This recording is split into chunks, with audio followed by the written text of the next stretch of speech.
Bueno, este es un grupo pequeño, pues, sí, pero consistente, que se ha ido conformando, Ujú. am, y se ha ido conformando no solo en el sentido de la asistencia numérica, sino que se va creando un perfil. Es como en el seminario, que conoces, que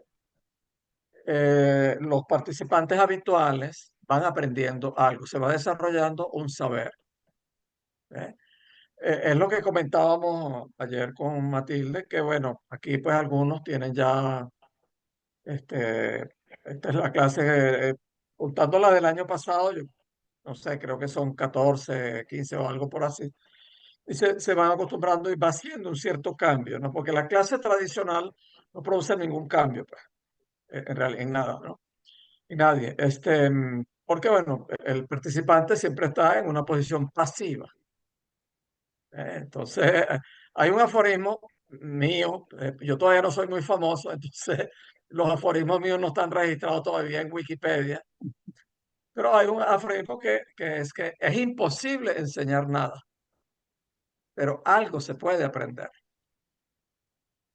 que es otra cosa. Es decir, realmente el individuo puede aprender. Por eso yo evito los nombres de alumnos, estudiantes, eso lo coloca en un rol pasivo. Yo ya prefiero llamarlo participante. ¿Ves? O sea, pues, yo me doy cuenta, pues, yo hice el máster de Accept, bueno, Matilde conoce, pues, el por qué, pues yo necesitaba emigrar y era la única manera que tenía de emigrar en aquel momento, emigrar legítimamente, pues, legalmente, pues. Ujú. Y bueno, después yo pagué de inmediato, pues como buen obsesivo, pagué todo lo que pude, hice todo lo que pude. Entonces ya el primer año, pues ya tenía casi la mitad de todo. Pues dije, bueno, voy a terminar, pues. Además, pues que tengo que decir, pues hola Paul, Por, que bueno, en algunos casos, como el de Matilde, pues había unos colegas, pues que realmente valía la pena compartir. Pero no era un espacio que estaba dado para compartir, sino para que preguntara y el profesor, pues, respondiera. Pues entonces a algunos pues les costaba mucho pues colocarse como en otra posición que las de dueños del saber y que entonces había solo que preguntaban y entonces, bueno, María Luisa y Paul pues tienen esa experiencia. Hola Alejandra, Alejandra Arango, ujú. este, mm, em, Buenas tardes, ¿cómo están? muy Hola. buenas tardes. Tardes. ¿Tú estás Bien. dónde, Alejandra? En Medellín. Sí, Medellín, Colombia. Mm. Siempre veo los videos que suben, pero no había podido conectarme pues por cuestiones académicas y No, laborales. le vamos a tener que invitarte más a menudo porque traes nuevos participantes. Sí. ¿Me Es conoce decir, aquí Alejandra? se ve, pues después de 14 sesiones, este, en la persona casi todos se van volviendo proactivos, se van haciendo dueños del proceso de aprendizaje. ¡Qué cosa tan bella! ¡Ay, qué linda! Sí, ¡Qué cosa Hola, tan linda! hola. ¿Cómo se llama? ¿Cómo te llamas tú? Vera. ¿Cuántos años Ah, tienes? Vera, ¿Qué? era. 6 qué años. lindo. Tiene tres, mi Ah, catalana. 3 años. 3 años tiene. Ah, Una catalanita.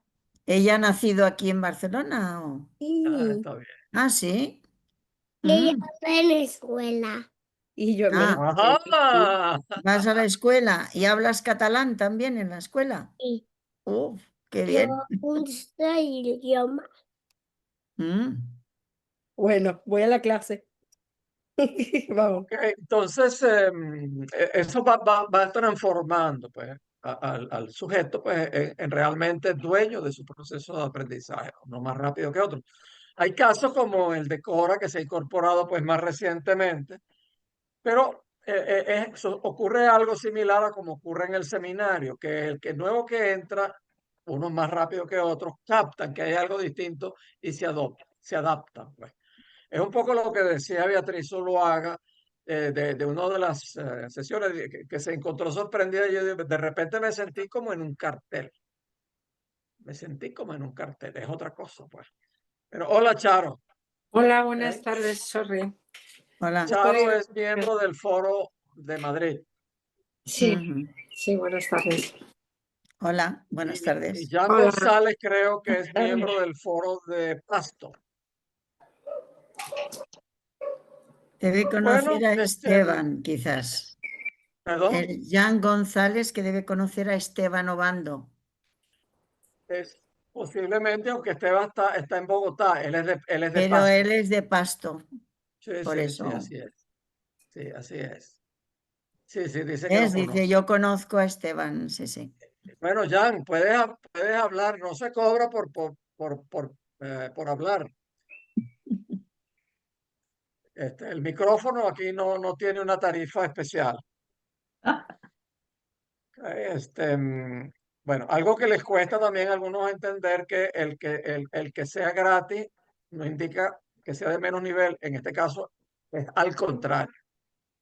Que esa manía de estar cobrando por todo, pues es una vaina, pues viven hablando tonterías pues del capitalismo y no sé qué, y cobran hasta por respirar. Exactamente. Aquí, aquí es al contrario, aquí es al contrario. Esto es mucho mejor donde vaya, pues.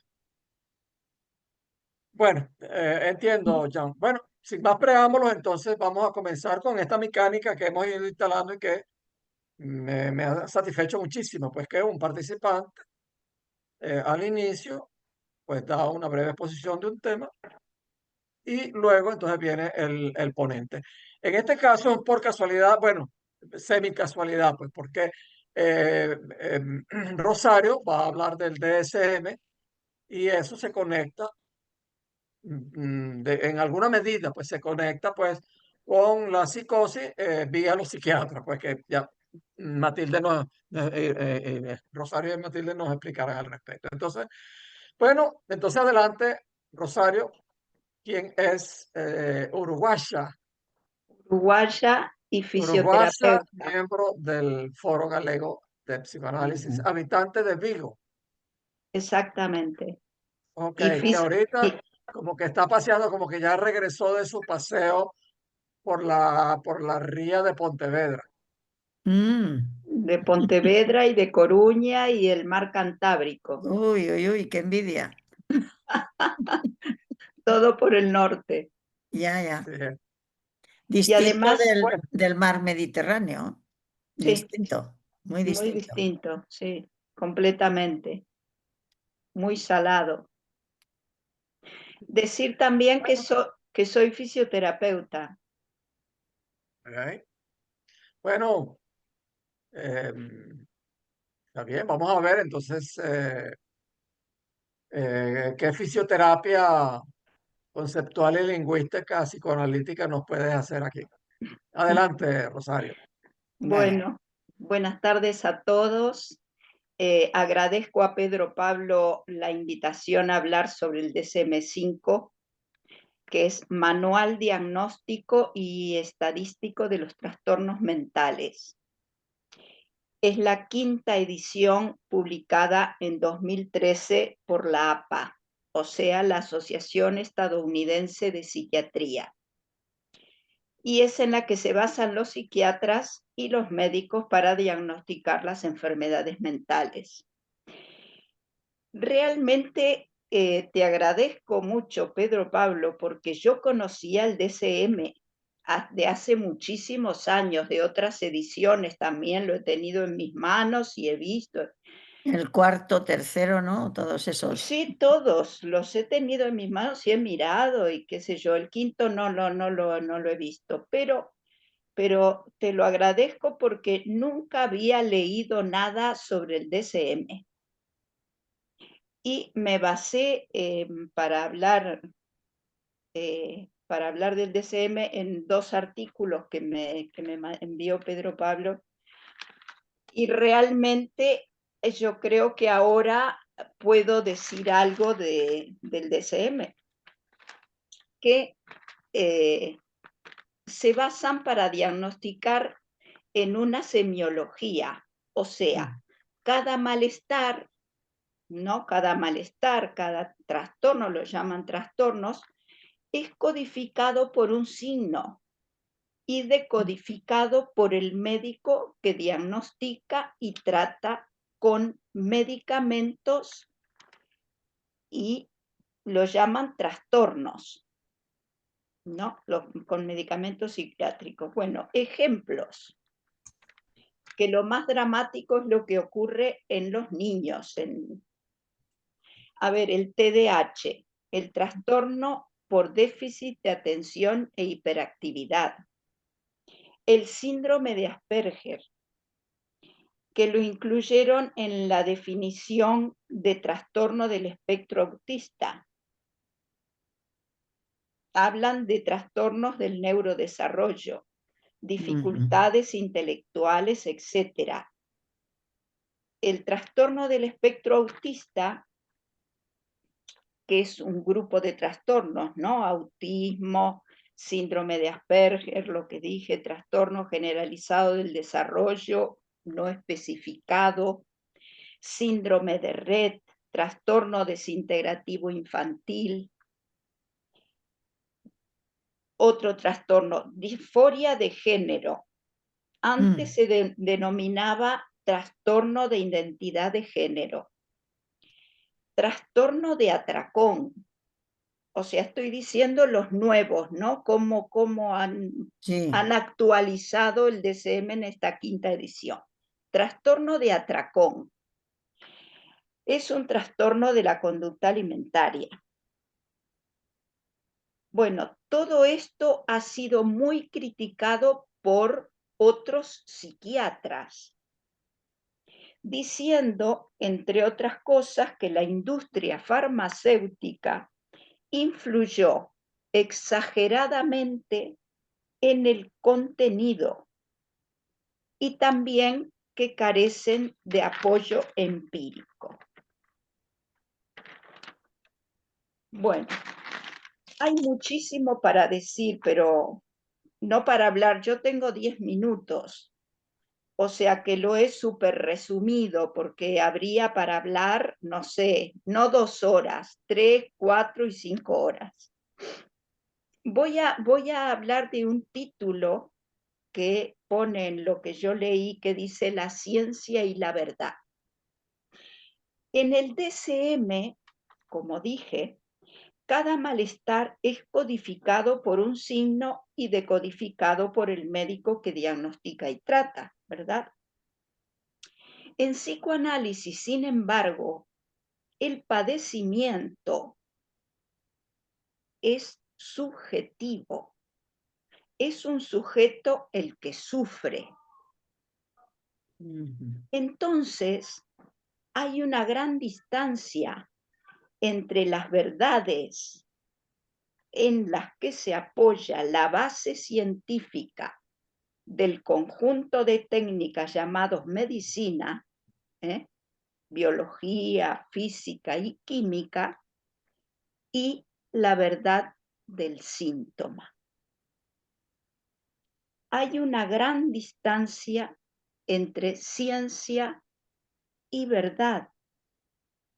Entonces, se configura una hiancia, una fisura, una brecha insuperable entre ciencia y verdad. El sujeto está en el mundo dividido, atravesado por un discurso en cuyo intersticio se halla su propia verdad y su propio saber.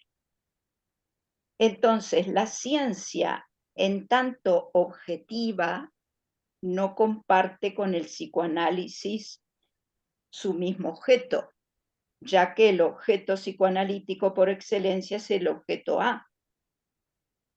Pero, y además, el objeto A se ubica en la grieta que marca la división subjetiva, mientras que el objeto A no es fundamento basal de la ciencia. El DSM se basa en clasificaciones enciclopédicas y se erige como una ley en la cual la verdad no habla, sino que es, adquiere un estatuto ontológico. En el DCM, la verdad es muda, no admite la lógica del significante, sino la del signo. O sea, que en el DCM el hombre es un hombre organismo, un hombre máquina, un hombre naturaleza. Se le aplica el método de las ciencias naturales, entonces se convierte en el producto de una explicación. En el psicoanálisis, con el inconsciente y la interpretación es completamente al revés, porque vamos de la práctica a la teoría. Ellos es teoría, teoría pura, ciencia, enciclopedia. También hay una gran diferencia porque en la psiquiatría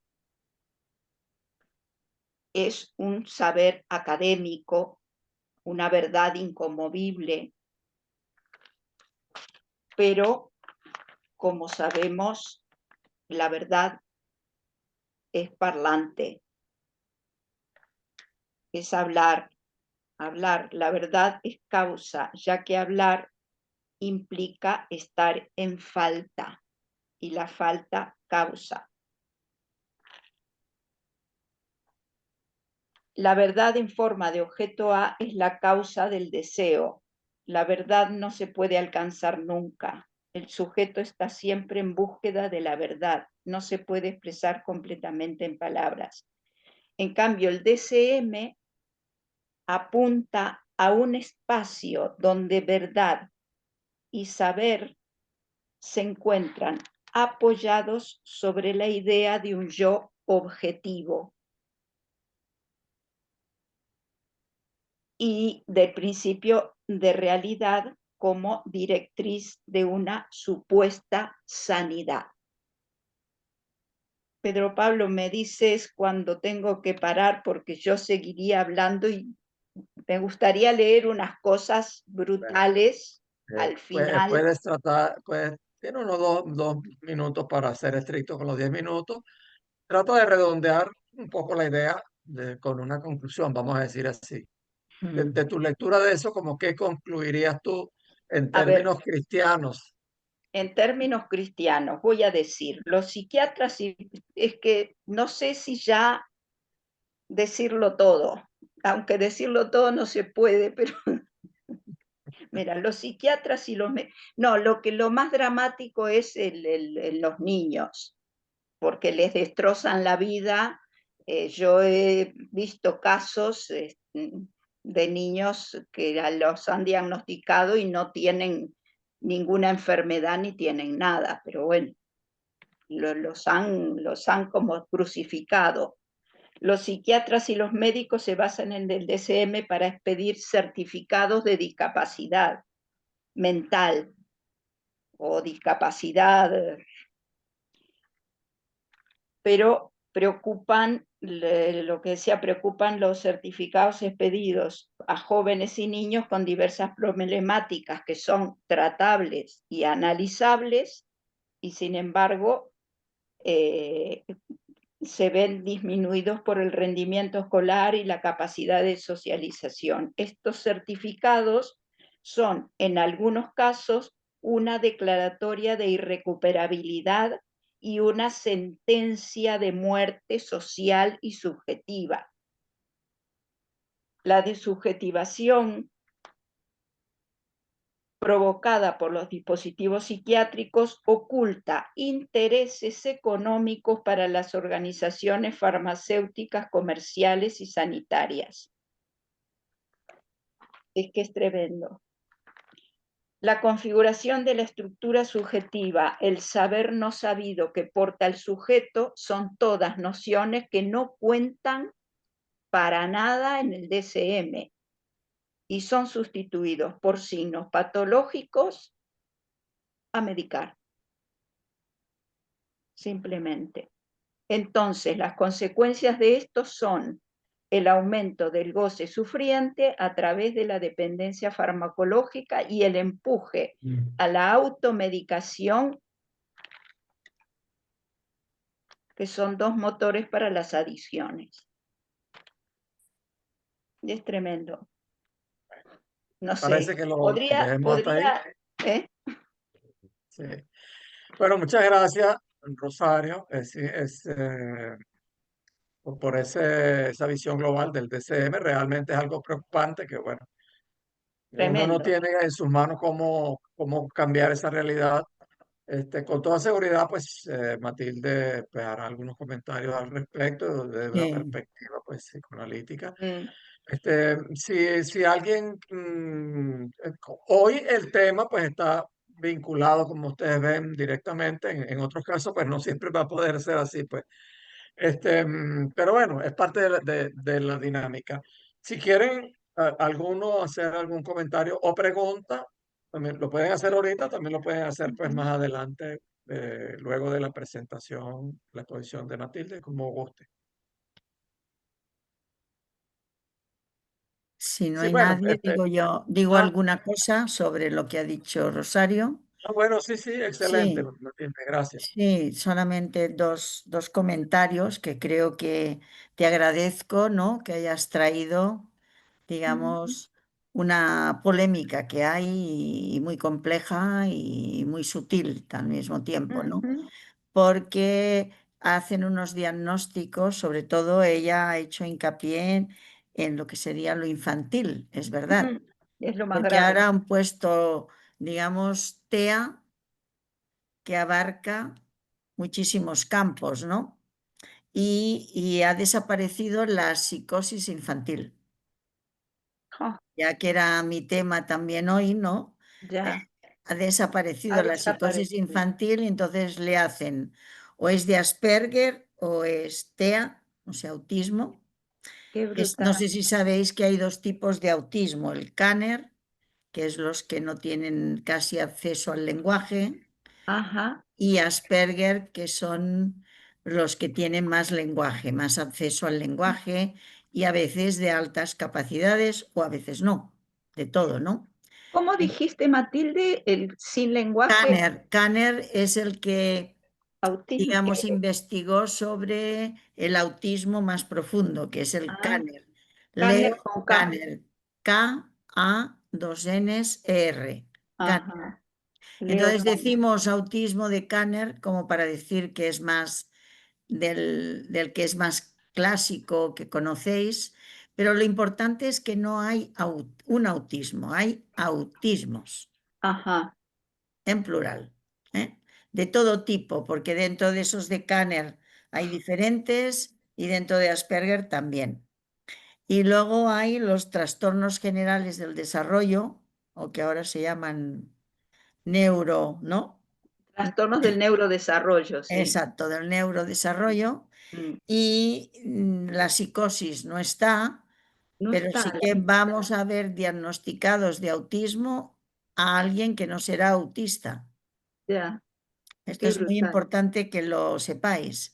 Y Ajá. que ahí va a ir, bueno, claro, vamos a tener derivaciones de niños autistas y no serán autistas. O hay también niños con una gran inhibición que pasan por autistas. Ay, y no lo soy y no son. Exacto, eso que decías tú también.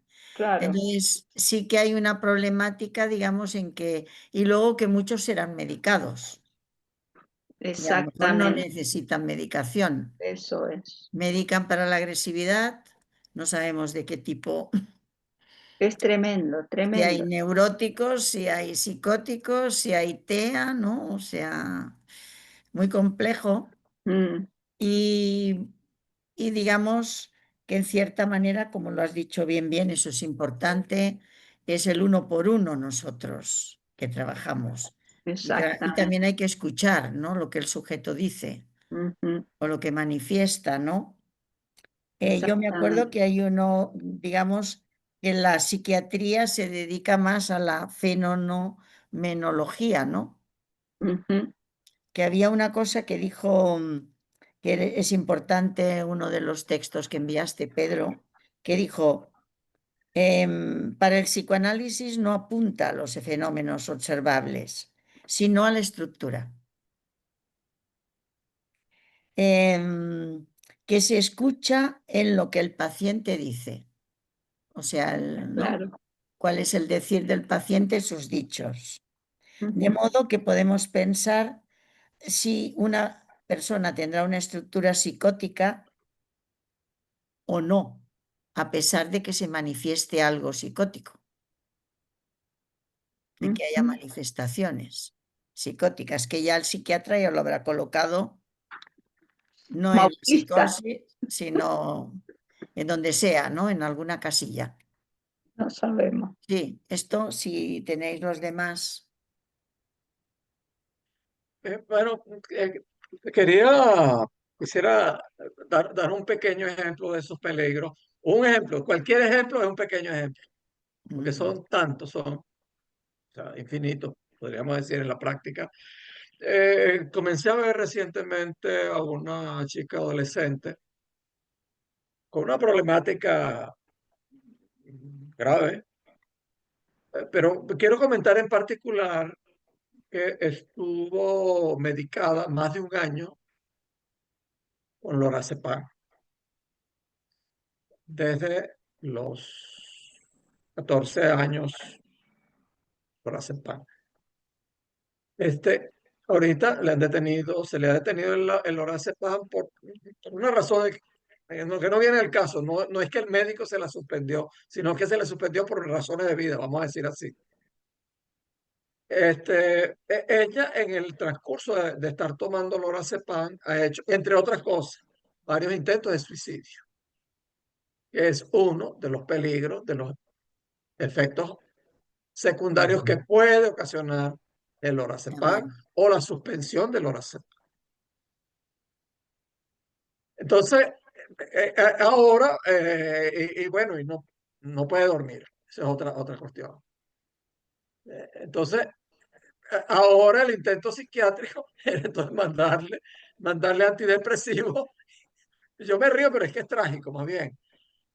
Bueno, afortunadamente entré yo en esa cadena, pero que no puede dormir, entonces le mandan antidepresivos y entonces a ver qué otra cosa le mandan para que duerma. Es absurdo. Y otra cosa que estaba presentando esto, que es que recuerdo una conversación que tenía reciente con Matilde. Este, mm, Físicamente esta niña se presenta con una delgadez muy extrema, pues, muy grande, pues. Que uno puede pensar si no hay algo de también además una condición pues anoréxica. Y bueno, ella me contaba eso, pues que no, ella comía muy poco, una sola vez al día, y con eso era suficiente, Ujú. una cosa así. Pues. La comencé a ver y las primeras entrevistas, pues usualmente pues son largas. Bueno, no podía hablar y de repente se empezó a hablar, empezó a hablar, empezó a hablar. A la hora y media le tuve que decir que mire ya. Pero es común pues, que duren así bastante las primeras sesiones. A la siguiente sesión, este, contó que que el fin de semana, esa sesión fue un viernes, vino la siguiente el lunes. Y contó que el lunes, que el fin de semana le había pasado que había tenido muchísimo apetito. Es decir, el hablar, cosa que ya no podía, hablar y ser escuchada, le permitió reducir puntualmente pues, una angustia muy grande que controlaba no comiendo. ¿Por qué? Porque el no comer pues produce un cierto goce. Es una manera de controlar la ansiedad, la angustia pues, que tienen algunos. Pues. Entonces, bueno, no me extiendo más, pero para ilustrar eso de los peligros enormes pues, que pueden implicar la medicación irresponsable, pues eso no tiene otro nombre, pues detrás de lo cual pues está los grandes laboratorios, pero también están los colegios profesionales y están, pues, cada individuo, cada profesional es un irresponsable. Cada cual tiene que asumir su responsabilidad. Bueno, Ujú. no me extiendo más, Matilde. Entonces, Sí. adelante. Bueno, buenas tardes y agradezco que estén aquí y que me haya invitado Pedro Pablo. Entonces, antes de pensar, estuve pensando qué presentaré, ¿no? Porque claro, recordad que las clases a veces, como bien decía Pedro Pablo, a veces nosotros tienen que seguir un hilo y entramos más en un discurso más de tipo universitario. En la clase podemos caer, ¿no? En ese tipo de... Entonces yo había pensado que os voy a traer, digamos, algo de mi clínica, o sea, de cómo yo trabajo con una persona que empezó siendo adolescente y otra que era un niño pequeño de 8 años. Entonces, sí para que os pueda desencadenar que discutamos, ¿no? Cosas, pero sí que en principio yo os hago una pequeñita introducción porque en realidad el primer encuentro entre el psicoanálisis y la psicosis lo tuvo Freud, leyendo el libro de Schreber que se llama Memorias de un neurópata en 1903.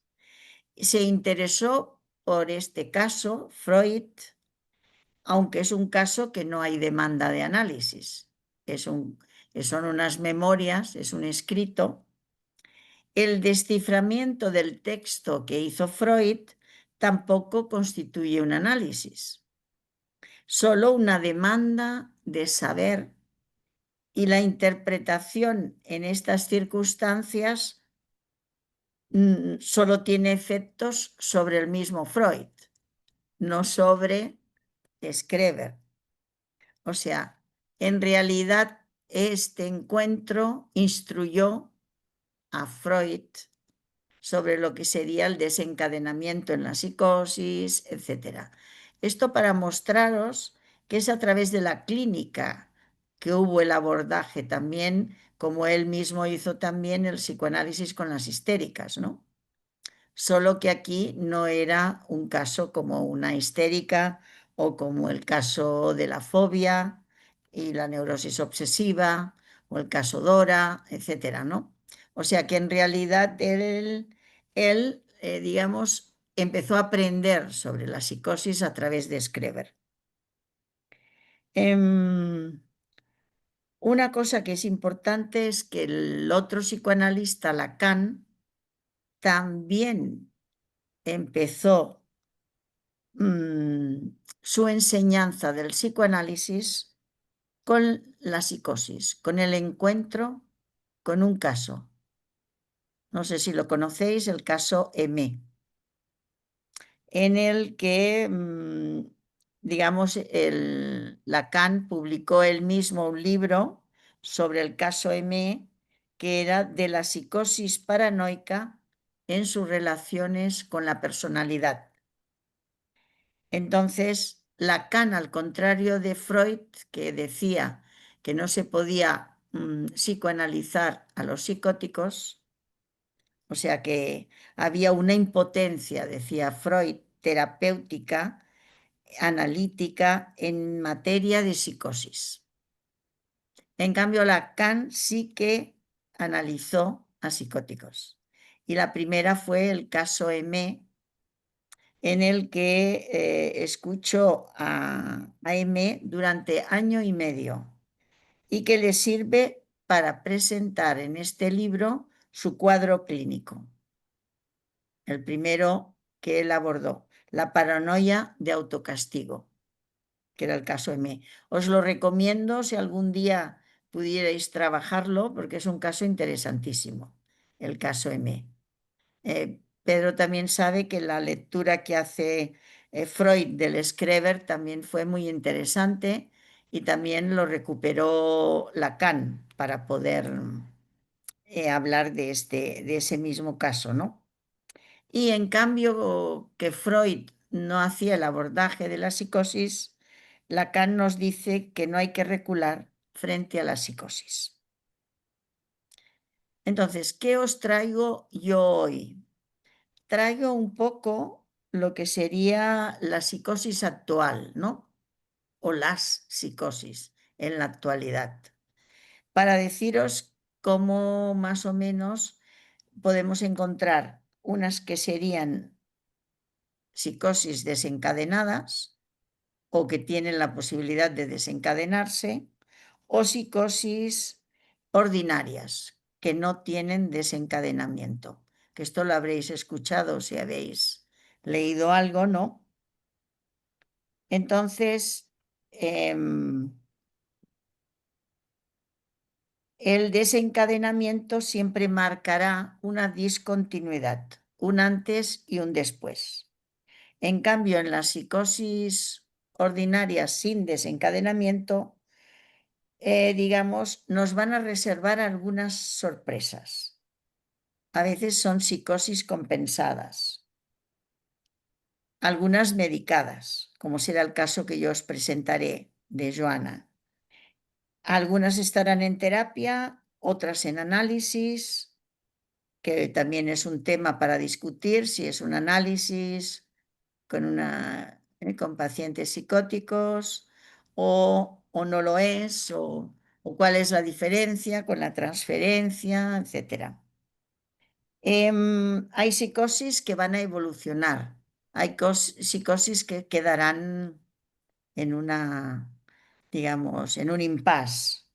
Y en cambio habrá psicosis que lograrán una suplencia, un santón, que ya os explicaré si no sabéis, me lo preguntáis, que sería como un tipo de suplencia, algo que les estabilizará, para deciros en... O sea, lo que nos interesa también a nosotros, los clínicos o los psicoanalistas, es ver por qué se ha desencadenado y por qué en otras psicosis no se ha desencadenado. Y cómo ha realizado su suplencia, porque a veces cuando los veamos ya tienen una suplencia y a veces la pierden la suplencia y vendrán con nosotros y habrá que hacer un trabajo para buscar o encontrar conjuntamente una suplencia. Pero hay gente que no vendrá a análisis y que él mismo habrá realizado, el sujeto, una suplencia. Muchos pueden ser un vecino, un maestro que veamos, que encontremos. A lo mejor son personas que ni ellos mismos saben que tienen esa estructura, ¿no? Pero que en sí lo habrán logrado sin haber tenido que pasar por ningún tratamiento, porque habrá encontrado como ese fin, como algo importante en su vida que les puede servir de suplencia. Yo me encontré una vez un profesor de una escuela y que era escritor. Entonces la escritura le podía servir para hacer eso y nunca se había desencadenado, en cierta manera, ¿no? Entonces, hay una cosa importante que os voy a decir también en esta introducción antes de hacer los casos, es que estas psicosis ordinarias, no desencadenadas, se van a encontrar más en la actualidad. Y hay muchos que se preguntan a qué es debido. Porque a lo mejor no se han desencadenado, pero tampoco están estabilizadas. Entonces, si es que nos preguntamos si hay una modificación de la subjetividad en la época, si hay una época forclusiva que favorece esto. No sé si Pedro os habrá hablado de la estructura psicótica, pero hay muchos temas, como uno es la forclusión del nombre del padre, ¿no? Que es como la tesis primera de Lacan, luego va a irla transformando, pero aquí daría tiempo para no sé cuántas clases, ¿no?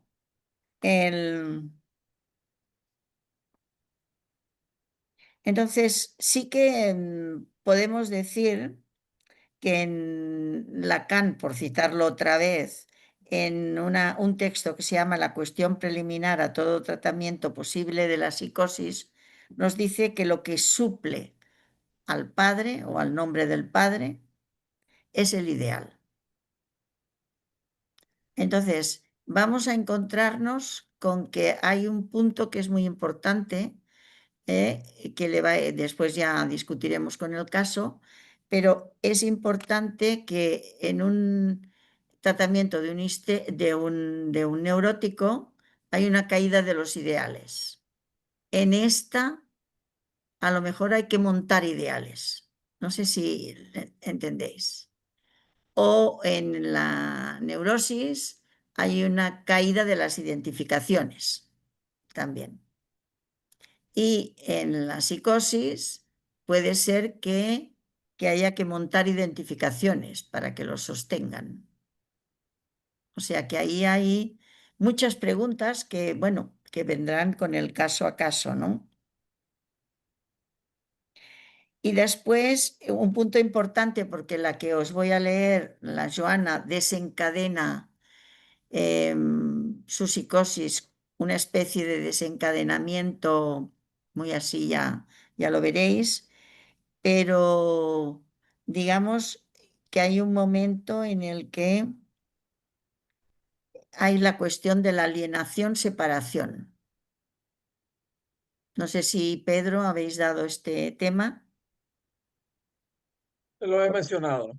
Por eso, sino que ya me pregunten, ¿no? Entonces, en la psicosis, estas dos operaciones en un neurosis se tienen que hacer, o de una manera u otra las van a hacer. Bueno, va a ser, hay complicado cada caso, pero digamos que en la psicosis hay una dificultad a separarse del otro. Entonces, a quedar en la alienación. Y este será un punto en el que hace que muchas veces, si ocurre este desencadenamiento en la adolescencia, no les va a dejar separarse de los padres. Continuarán ahí alienados a ese otro materno o paterno. Bueno, hay muchísimas cosas que darían pie a... Pero yo he intentado, digamos, pensar que quizás el caso os pueda, ¿no? Podáis preguntaros cosas. Lo he titulado Joana tiene el objeto en el bolsillo. Joana actualmente tiene 37 años y la estoy atendiendo desde los 17. Llevo 20 años en tratamiento con ella. Cuando me fue derivada fue que mientras estuvo en la escuela de primaria, que en aquella época era hasta que tenían, digamos, 14 o 16, primaria, secundaria, ella, digamos, era en una escuela de su pueblo y allí le habían tolerado todo tipo de comportamientos. Entonces hace un cambio y deciden que estudie formación profesional en otra escuela que no es la de su pueblo, sino de una ciudad cercana. Entonces, ¿por qué me la derivan? Porque hace un comportamiento extraño. Se escapa del aula y se escondía en los lavabos durante las clases. Después, a la hora de salida, aparecía y se iba a su casa. Entonces, repitió este comportamiento mucho tiempo hasta que la psicóloga escolar averiguó que estaba siendo tratada con medicamentos desde los 9 años por un psiquiatra. En aquel tiempo, incluso hace 20 años, no fue diagnosticada de psicosis infantil, sino que le daban antipsicóticos. Eso es muy sorprendente. O sea, que le daban antipsicóticos y no tenían el diagnóstico, sino por ese comportamiento raro. Según el psiquiatra, Joana no había tenido ningún episodio similar en el pasado. ¿Por qué fue al psiquiatra? Por presentar conductas agresivas a los 9 años con su entorno. Intentó agredir a la madre con un cuchillo y agredió verbalmente a su prima y su tía materna. Anterior a este episodio, era una niña muy silenciosa que no mantenía casi ningún vínculo social. Seguía estudios, como os he dicho, hasta que fue a esta escuela de FP o ahora se llama ciclos formativos. Tengo la primera entrevista con los padres y con Joana, y puedo decir que fue un poco surrealista. ¿Por qué digo esto? Porque inició de lo que yo sería testigo durante muchas entrevistas con los padres. A lo largo de la cura de esta chica y que más tarde fue una joven o es una joven mujer. En dicha entrevista pude ver lo desordenado del discurso de los padres. Una, que es la madre, apuntaba a que no hay nada que hacer. Lo decía en catalán. No hay res que fer. ¿No? O no hi ha res que fer. No hay nada que hacer referido a la chica. Y el otro, que es el papá, a pensar que la causa de que su hija estuviera así es debido a que el parto fue con forceps.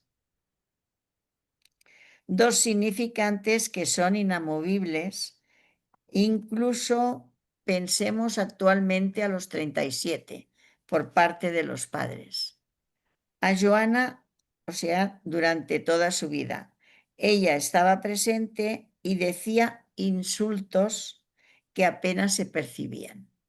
Hablaba bajito, ¿no? Pero iba diciendo todas esas letanías un poco agresivas, ¿no? Contra tanto si hablaba el padre o la madre.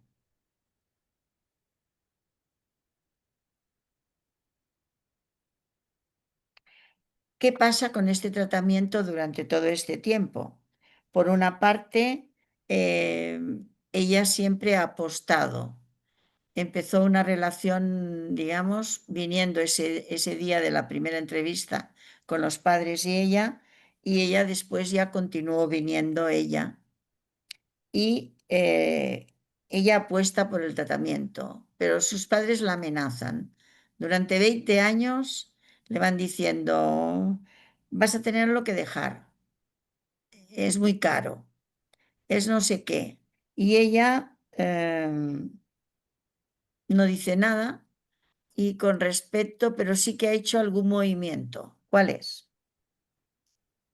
No les dice a los padres que yo voy subiendo el coste de las sesiones. Con ella estuve bastante tiempo cobrando siempre lo mismo porque lo pagaban los padres. Cuando empezamos a subir un poquito, ella se hizo cargo de eso, pero que no se enteraran los padres. Entonces, y ha ido pagando en estos 20 años 3 subidas, pero el coste lo ha asumido ella. En eso me dijo que ella ya lo diría a los padres cuando creyera que es conveniente. Actualmente hace 20 años y no les ha dicho nada. Ella sigue, digamos, con esa otra. Bueno, ¿qué relatan o qué relata ella de lo que se puede acordar de cuando era pequeña? Muy poco. No se acuerda casi nada de pequeña. Solo se acuerda de que tuvo 2 episodios de angustia, cólera y agresividad cuando hizo el primer viaje de fin de curso a los 14 años a Mallorca.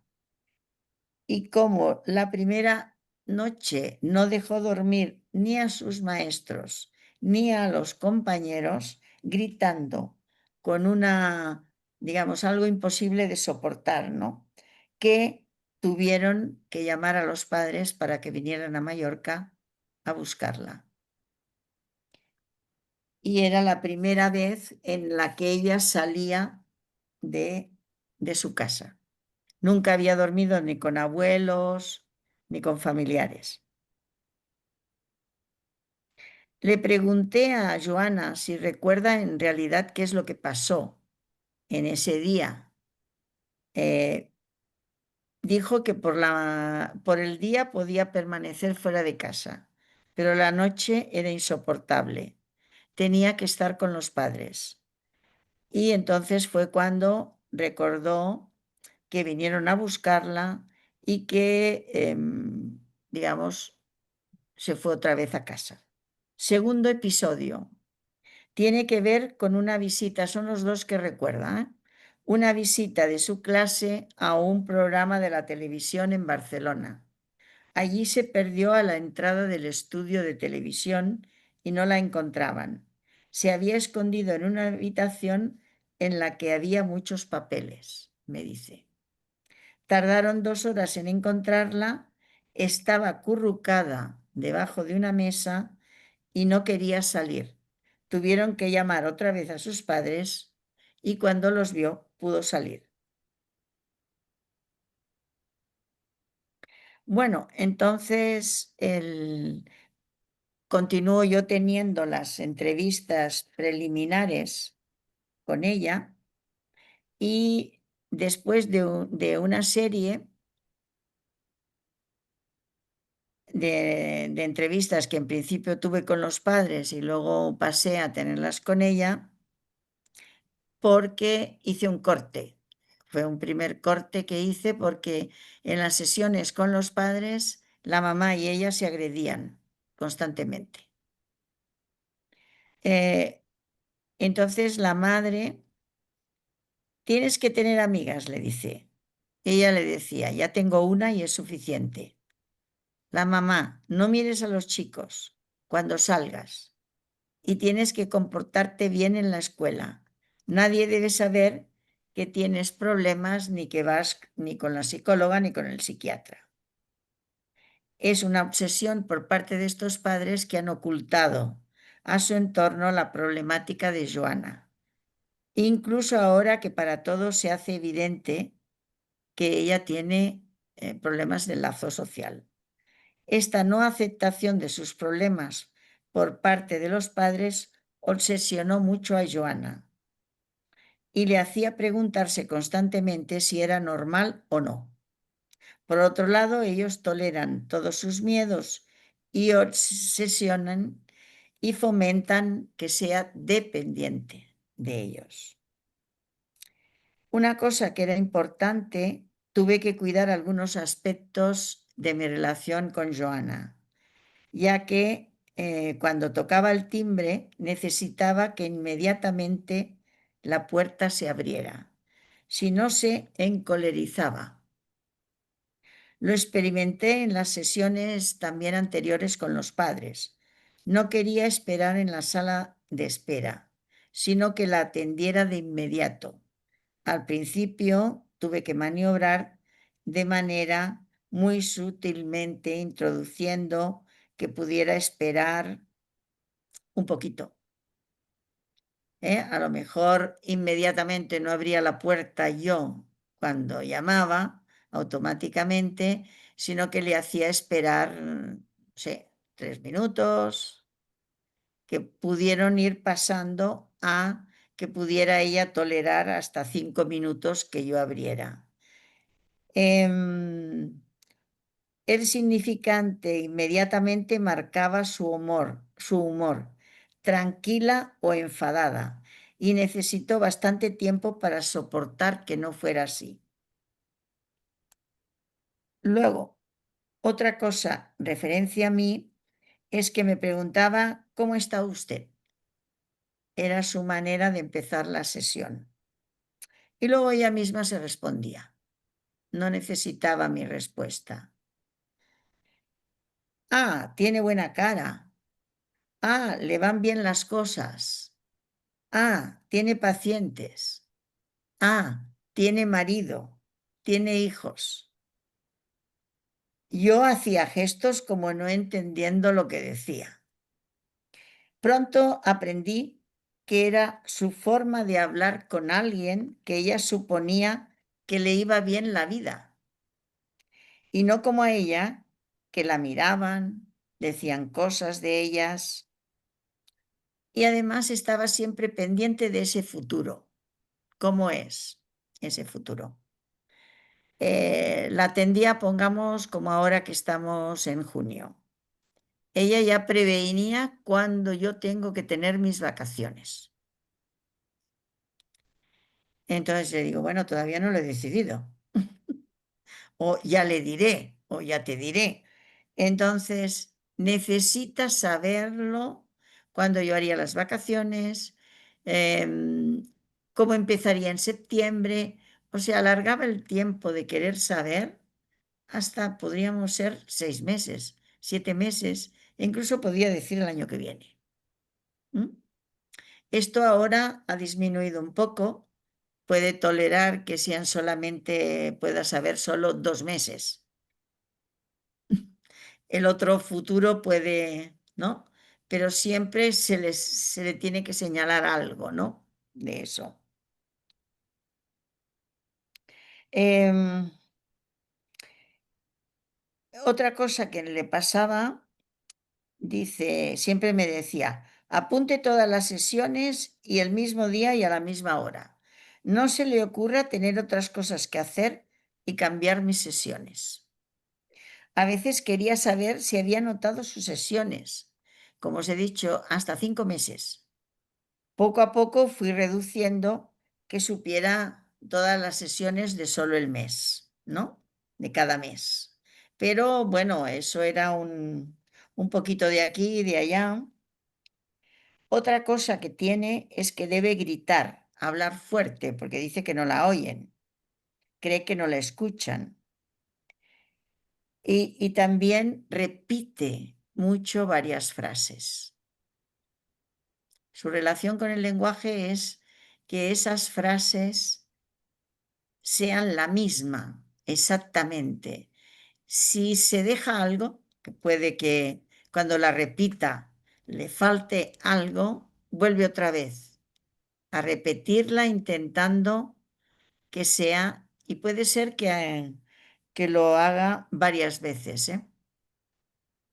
En algún momento en que le digo, lo he escuchado, ¿no? Lo he escuchado. Es que creo que no le puedo decir todo exactamente y usted no lo va a poder escuchar. En ese se lamenta mucho sin cesar. Hay una tristeza profunda y un negativismo tenaz. Pero dice que además se discute con los de su casa por una serie de cosas que es importante porque entonces ella me llama por teléfono. Ya desde, quiero decir, 3 meses de llevarla atendiendo, imaginaros ahora, hace 20 años. De vez en cuando, quizás ha podido reducir la llamada, es que yo le saque de un embrollo.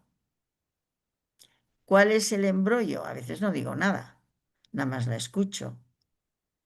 Pero el embrollo puede ser que de repente su madre le envíe a comprar 2 botellas de Coca-Cola y ella venga con 20 botellas de Coca-Cola, que le gusta a ella mucho esta bebida. Dice, y entonces su madre, claro, no lo acepta que haga, gritan, hay toda una historia. Y ella dice, ay, pero se me escapa que me dijo 2 y para mí como 2 son 20, no sé, ¿me entendéis? Ella da un argumento, es mamá que se enfada tanto, pero en realidad cuando tiene un embrollo de esos de pelearse, me llama por teléfono, me lo cuenta y a veces no tengo que decir nada, ¿eh? Digo, vale, o no digo ni eso, le contesto. Y digo, vale, ¿qué quieres? O le digo tal cosa. Y ella de repente ya dice, vale, ya continuaremos en la sesión. ¿Mm? O sea que hay algo que, ¿qué pasa si yo no le contesto? Esto lo he experimentado bastantes veces. Si no le contestara, que intenté hacer alguna maniobra para no contestarle o decirle estoy con trabajo o le envío un WhatsApp, estoy trabajando, ella podría estarme llamando 20 veces. Luego lo va reduciendo, ¿no? Después de 20 años, pero sí que necesita que yo le conteste, aunque sea un poco tarde, pero que le conteste.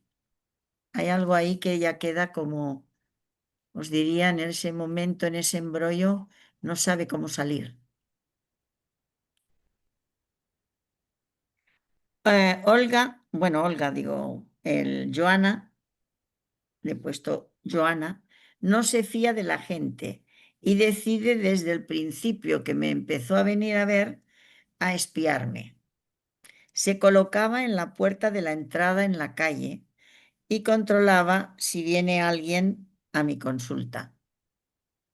Entonces, bueno, podía saber de alguien o no, pero era como, digamos, que me enteré por casualidad un día que bajé a tomar un café y la vi sentada en la puerta. Faltaban 2 horas para su sesión. Al verme dijo que estaba cansada de dar vueltas. Sé que esto lo estuvimos hablando y no lo hace ahora, pero sí que un largo tiempo lo hizo. Otra cosa muy importante es su cuerpo. A través de las entrevistas me entero desde el principio que se baña una vez al mes, que come con las manos, que lleva la misma ropa más de 15 días. Y durante mi tiempo de consulta estaba llena de olores. Tenía yo que ventilar la habitación cada vez que venía. Todo lo relativo a su higiene siguió un proceso durante el tratamiento, que mejoró debido a mis intervenciones al decirle que uno se siente muy bien si se ducha y que en cambio no se siente bien sin ducharse, sin cambiarse de ropa. Sobre todo hablamos de su época de la menstruación y que esos días yo siempre le dije que eran necesarios. O sea, le indicaba, ¿no? Sin decirle de ella directamente, sino lo importante que era para nuestro cuerpo, ducharse, etc. Y ahora ella, todo eso ha cambiado, ha hecho todo un cambio en el que puede ya ducharse un día sí o un día no, va a la peluquería, yo le he visto todo el cuerpo y se compra ropa, un estilo propio diferente del que yo había visto antes, que era el de su madre. Otro tiempo de las sesiones es que ella decidió el tiempo de las sesiones. Al principio yo pensé, bueno, hace las sesiones como Lacan cuando explica las sesiones cortas.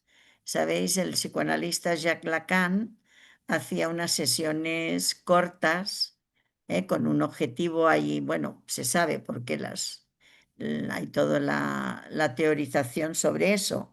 Pues ella solo quería de 10 minutos o 15 minutos las sesiones. Me explicaba lo que sucedía esa semana, sus peleas con sus padres, y no podía soportar más tiempo. Poco a poco, conforme se va sintiendo mejor en el tiempo que viene conmigo, se van ampliando los minutos de las sesiones. Ella va decidiendo hasta que actualmente ella tiene que hacer 38 minutos. Ayer la vi en la sesión y a 38 minutos. Algún día, yo no hago nunca el corte, lo hace él ya. Aquí hay lo inverso de lo que hacemos en la neurosis, ¿eh? Después ya discutiremos de esto.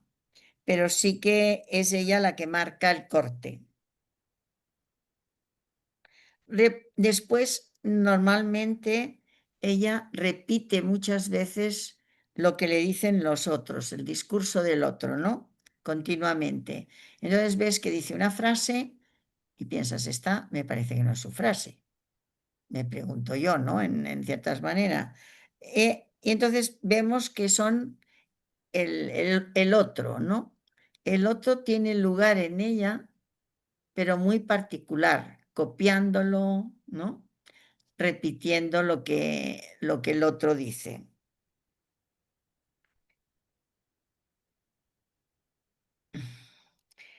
Aparecen algunos fenómenos elementales. No sé si sabéis lo que son los fenómenos elementales en la psicosis. Son algunos que muestran, por ejemplo, que ella puede sentir alguna voz, los otros la están criticando, hablan mal de ella. Entonces incluso oye esas voces en casa, que entonces me las explica, ¿no? Papá decía esto sobre mí y la mamá. Entonces sí que hay todo lo que sea, digamos, de estas voces y es lo que le hace muchas veces romper todos sus esquemas para ir a trabajar. Ha hecho algunos trabajos de esos para gente problemática, que algunos son del ayuntamiento, y ha hecho algunos tipos de reponedora de supermercado, de ayudante de archivo, haciendo fotocopia. Pero el punto en común es que siempre hay alguien que la mira.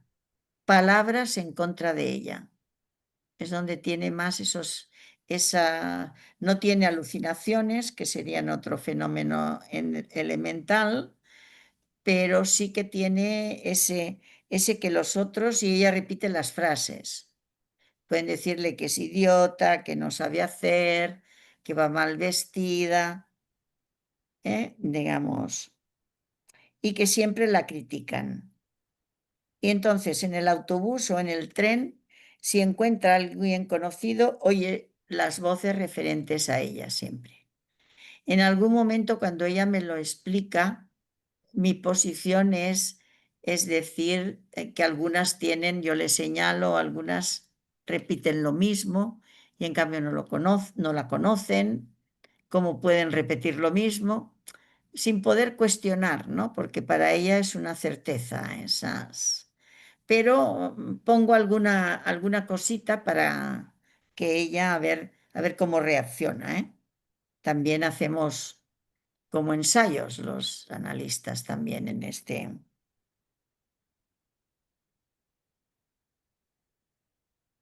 No le presto mucha atención cuando me dice que sus padres le hacen agujeros en el colchón. Toma fotografías y me las enseña. Yo la verdad no veo ninguna mancha. Perdón, Matilde. Sí, Ajá. dime. ¿Tú te has calculado Creo el que no tiempo de me dará manera tiempo. que nos quede tiempo para un poco de preguntas, de debate, pues? Sí, yo creo que el segundo caso no lo podré presentar, Ok. porque si no, o hago esta muy resumida y O digo algo. terminas esta, Exacto. me parece mejor, terminas esta ahí porque ya Sí. has dicho bastante y dices el otro caso resumido, Y de hago el manera que otro nos dé muy chance resumido. En este de- también sí. Bueno, es que son a veces, ¿no? Otro que es importante es que me dice, ¿no? No le presto mucha atención a eso de los colchones y yo, al no prestarle demasiada atención, como consecuencia, hace que después ya lo deje de decir. Al yo no prestar demasiada atención, hay una reacción de ella que deja entonces. No he hecho hasta ahora ninguna descompensación en estos 20 años grave, pero muchas veces ha estado al borde y ha sido a través del teléfono, como os he dicho, en el que al yo escucharla e intervenía para decirle que a lo mejor habría que ver esto más adelante, Solamente me di cuenta un día de que al oír mi voz se producía un efecto de apaciguamiento. Ahora sigue pasando lo mismo, ¿eh? He aprendido mucho de Joana en lo referente a la transferencia. Ella me enseña cómo debe ser mi posición. Si debo soportar su sufrimiento psíquico, escucharla y opinar cuando me autoriza. Siempre viene con varias hojas en donde ha apuntado lo que quiere transmitirme. Me he dado cuenta de que no me puede colocar en el lugar del otro, tampoco en el lugar del ideal. Más bien un lugar más modesto, más discreto. El lugar del testigo a veces, quizás como aquello que dice que yo le guardo los papeles, todo lo que ella me trae por escrito, es otro lugar. También puedo ser partener en las elaboraciones espontáneas de Joana. Ella interpreta mis palabras y mis intervenciones. Joana me tiene bajo su mirada. Dice, Lacan nos indica, solo lo apunto aquí por esto, indica que el objeto que el sujeto psicótico tiene en el bolsillo es difícil el investimento transferencial, porque es preciso para que haya transferencia que el bolsillo esté vacío. Y continúa diciendo que hay que conseguir sacarlo del bolsillo sin que la voz del analista se convierta en una voz perseguidora. Después de estos años, voy viendo a sus padres 2 veces al año. Ella me marca también los días, las fechas, etc. Y me dice lo que tengo que decirles. Apúntelo todo lo que yo le digo que les diga y no se le olvide nada. Yo sé que cuando vienen me tratan mejor durante una temporada. Y sigue diciendo, además, no me amenazan después de tener la entrevista con usted. Yo les sigo diciendo que por ahora no he tenido que ingresar en ningún hospital psiquiátrico. Como os he dicho antes, los trabajos no le duran, no puede, etcétera, etcétera. Otra cosa, digamos, importante, la relación de Joana con el amor, con el goce y con el deseo. Intentaré resumirlo para que ella ha tenido relaciones amorosas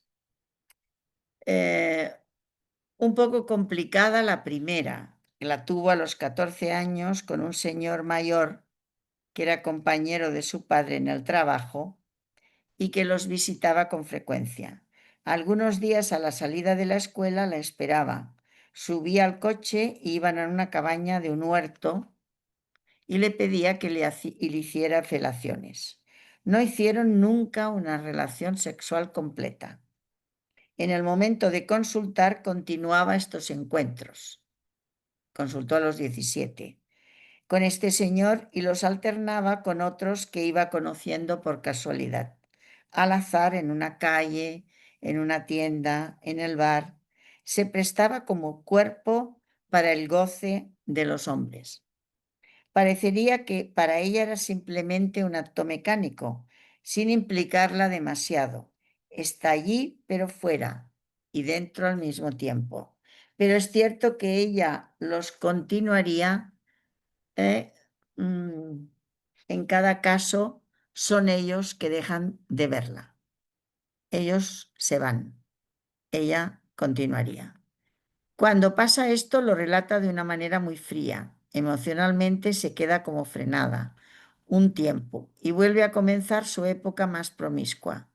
Va a poder expresar que así tiene alguien al lado. A los 20 años inicia una relación con un joven hombre de 30 que le dura 2 años y también la abandona para poderse casar con otra chica y con la que tiene hijos. Mucho más tarde, cuando ella tiene 27, inicia una relación con un hombre, Joan, 20 años mayor que ella, y que es un hombre con tratamiento ansioso-depresivo que ella encuentra en el psiquiatra que la visita, ¿no? Lo conoce a través de un encuentro allí. Estas dos relaciones amorosas, sobre todo, le sirven de factor de freno al goce invasor, relación que ella regula también, pero que le sirve de estabilización importante. Con estos hombres, mientras la ha mantenido durante el tiempo, no ha vuelto a tener relaciones aquellas esporádicas del principio que os he contado. Los hombres se cansan de ella, digamos que siempre es porque ella les programa todo. Y también dice exactamente qué días se podrán encontrar, lo mismo que en las sesiones de análisis, ¿no? Siempre está todo supeditado a si ella está bien, y si el otro, digamos, si ella está dispuesta a dar algo al otro, más bien quiere que el otro le dé a ella, ¿no? No hay pérdida posible para ella, ninguna separación por su parte. Ahora está preocupada porque Joan, este último, no quiere ir a vivir con ella cuando los padres desaparezcan. Ya tiene ella edad según de hacerlo. Joan le ha intentado explicar de por qué no lo hacen, porque además ella le pone el ultimátum que tienen que desaparecer los padres. Él intenta que ella entienda que pueden hacerlo antes de que los padres desaparezcan, pero ella se niega, quiere ir con él, pero en esas condiciones, ¿no? Cuando haya otra separación que se dé, ¿no? ¿Cómo se manifiesta el deseo en Joana? Va de la ausencia de deseo hasta una rigidez máxima, abulia, voluntad, inconsistencia. Porque en realidad ella más bien dice que solo se quiere a ella, solo me amo a mí. O sea que hay una cuestión que ella puede verbalizar en la... Entonces, bueno, hay una anécdota para el final, porque os hago el resumen, y es que esta la he relatado alguna vez en algún seminario. Es que un día me hace la pregunta, dice, bueno, ¿usted cuándo se va a retirar? Y yo le digo, pues por ahora no tengo intención, pero bueno, cuando yo te avise, cuando me jubile. Entonces dice, bueno, es que usted lo tiene que tener todo preparado. Y yo le digo, ¿qué tengo que tener preparado? Dice la siguiente, otra analista que venga después de usted. O sea, cuando usted se jubile, al día siguiente o la semana siguiente, yo tengo que tener una que usted haya buscado. Entonces sí que me di cuenta y me enseñó que ese trabajo, ella en realidad, yo le ofrecía un lugar, un espacio. Ella necesita ese espacio, no importa la psicoanalista que esté. Eso para pensar lo de la transferencia, ¿no? Entonces, si ese espacio es y está, digamos, con otra persona, ella ya está pensando en ese futuro que puede llegar, que os digo siempre que se quiere anticipar. En realidad es una defensora del tratamiento, pero es una defensora de ese espacio y ese lugar que el otro le puede ofrecer. Ese otro y que ella necesita para cierta estabilización. Es importante que para ella el psicoanalista es un testigo vital para que ella pueda existir como sujeto, poniendo a distancia lo real amenazador. Si tiene otra analista, ¿no? Podrá ejercer y podrá tener, ¿no? Ese real amenazador para ella, ¿eh? Este sería, digamos, como el final No sé si será mejor que discutamos este caso, ¿no, Pedro? Y el otro para otro día que me invites. Lo dejo pendiente. No te oigo, Pedro. Sí, esperamos, muchas gracias, Matilde, esperamos contar contigo en Sí, el próximo curso. sí, Em, Fíjate, ah, quiero resaltar, se pueden resaltar muchas cosas de tu presentación, pero quiero resaltar una que tú has comentado varias veces, lo que sí. tú has aprendido. Joana me ha enseñado Ujú, lo que yo he aprendido. Eso lo has repetido, lo has dicho, cosas similares 4 o 5 veces. Lo cual me parece algo notable en el aspecto positivo, de que sí, los analistas en general, no, ellos son los que saben y entonces, bueno, son los que van a decir, el paciente se equivoca solamente y no sabe hacer las cosas, y entonces yo le entendí, yo le expliqué y sin embargo no hizo. No, es una posición, pues mucho, no sé cómo llamarla, pues más apropiada, pues, a lo que es, porque uno no tiene el saber, aun cuando no se trate de un neurótico, el saber lo tiene realmente el inconsciente. Si dice inconsciente a cielo abierto, el saber está es allí, y es uno el que debe aprender. Bueno, por supuesto que uno sabe una serie de cosas, pues, pero no es esa posición arrogante y estúpida de uno pensar que no, aquí estoy yo, que yo tengo 30, 40 años, yo no sé qué cosa. Y entonces, yo he pero visto también una es, infinidad de- sí, es importante porque también en la psicosis tienes que anular todo saber. O sea, más incluso que en el neurótico, ¿no? Que hay un supuesto saber, porque en realidad en la psicosis él, él sabe, él tiene el saber y tiene una certeza. Entonces vas a tener que estar en esa, porque si yo pongo mi saber o intento decir que sé, digamos, o colocarme en ese lugar, puedo desencadenar algo, ¿eh? Tened en cuenta, ¿eh? Eso es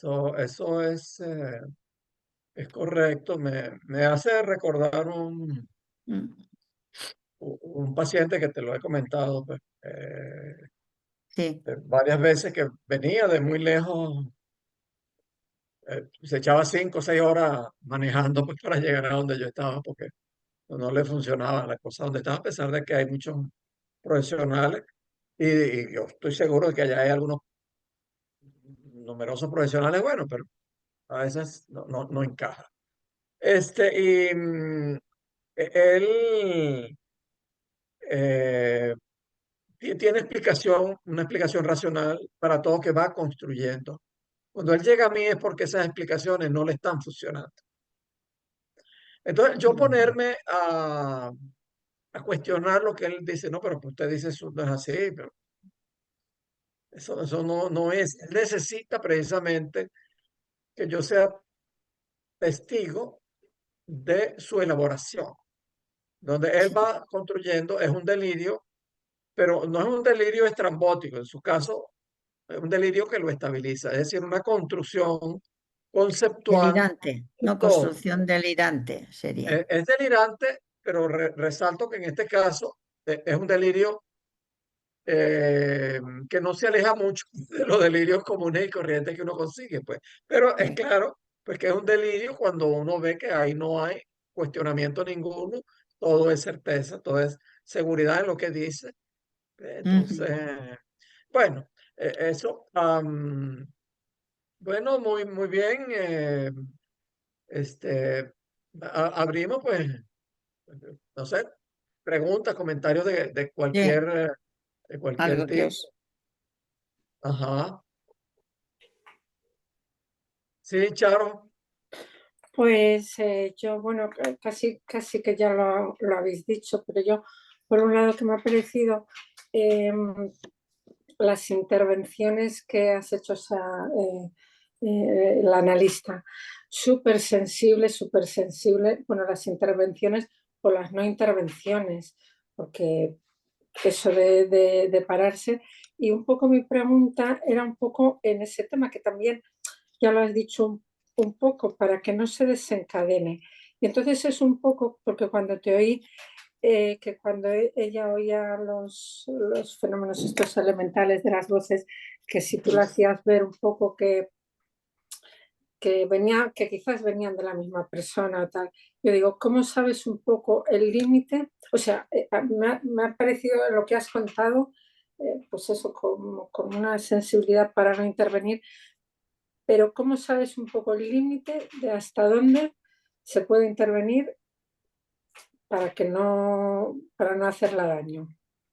Sí, algo que es importante porque no es fácil, ¿no? Encontrar ese cierto equilibrio. Claro, con 20 años ya la conozco mucho, tengo Ujú, muchos. Sí que es a veces ser prudente en las intervenciones, pero sí que también en algunas he podido ver que se encoleriza, ajá. ¿eh? Entonces sí que he podido, o sea, A lo mejor vamos ella viendo misma, a lo mejor que, ella misma también te pone el límite de esto no, ya no quiero, o no por lo acepto. ejemplo, o esto no hablamos, o lo deja de lado, ¿no? Ujú, O si he podido hacer alguna intervención que digamos, ya que en un neurótico a lo mejor tú haces una intervención que produces una acting out. En este caso es difícil ver, digamos, que hagan pasajes al acto o atinaos, como los sueños. También son ujú, difíciles. Sale alguno, muy poquito, ¿no? Así como en otros casos se ve, en el de ella es difícil, pero sí que hay pasajes al acto, yo podría decir que ahora lo había pensado, o pensemos en un acting out que cayó y se rompió una pierna durante estos 20 años. Y fue no al salir de la sesión, sino al tener que venir a la sesión. ujú, Le dijeron que alguien la tenía que llevar en coche, porque yo vivo en una ciudad que está al lado de su pueblo, pero ella tiene que venir con transporte. Tiene que venir en autobús, o tiene que venir en tren, o que la traiga alguien. Entonces parece ser que su madre había concertado que la trajera una vecina, y ella al ir allá, y como no sabías, ella no había hablado directamente con la vecina, se precipitó y se cayó al suelo y se le rompió una pierna. Entonces me llamó desesperada porque no podía venir a la sesión. Y la hice por online. Le dije, pues lo hacemos online. Quizás fue la primera vez que la hice online con ella, ¿no? Cuando ujú, tuvo. Y claro, estuvo mal de la pierna y estuvimos haciendo online casi 2 meses ujú. con ella, que era, bueno, otro tipo también de cosas que van saliendo, ¿no? Ya, Pero ya, ya. en ese yo me cuestioné si había habido algo ahí, que podríamos decir de pasaje al acto, de atinado, no lo sé, no lo tengo muy claro, ¿eh? Porque a veces ellos, como lo tienen todo tan controlado, fijaros bien las sesiones, la hora, el tiempo, los aquí para allá, etcétera.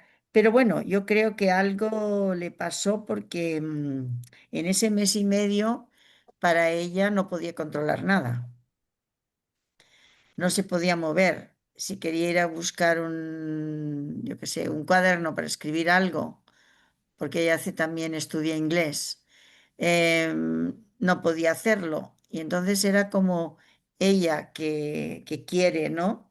Por un lado, ahora salirse de la dependencia, pero también mandar al otro que sea dependiente suyo, ahí hay una ambivalencia, que eso sí que le hizo estar por primera vez que no podía hacer lo que quisiera. Ujú, Eso.